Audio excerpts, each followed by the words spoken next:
My name's Katie Hopkins, and this is an update from batshit bonkers Britain, where our beautiful truckers are currently held hostage at Dover because they're not being allowed to cross into France. There are lines of lorries that go on for miles and miles, 4 days. Mostly men have been held as if to ransom by Macron and the French without basic sanitation or any food or shelter other than their cabs. And quite rightly at this point, they've started to lose their shit. And I think we all completely support them. This is utterly ridiculous. They just want to get home for Christmas. I will say to those truckers, remember, Macron is the guy that had an affair with his drama teacher at school. She was already like 50 years old. He's now married to someone who's the equivalent age of his grandmother. When he goes home to bed at night, should they sleep together, he's basically getting into bed with grandma. It must be like sucking on a walnut. So you think your life is bad, but at least you're not sleeping with grandma.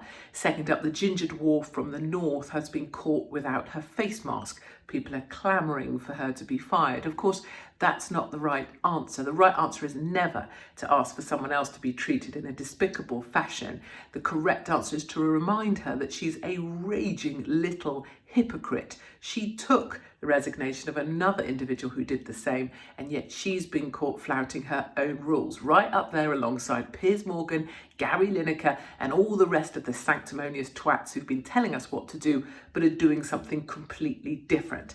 And finally, of course, remember that we will find a way through all this. It's going to get a lot worse. They're going to tear for a lot of us, but the time for asking permission is over, and the time for waiting to be given an answer is through. What we do now is pull back to the people that we can stay sane with, and we will come again in 2021. Faith, family, freedom. We are going to make 2021 the year where we all laugh at the madness of others and celebrate the sanity of ourselves.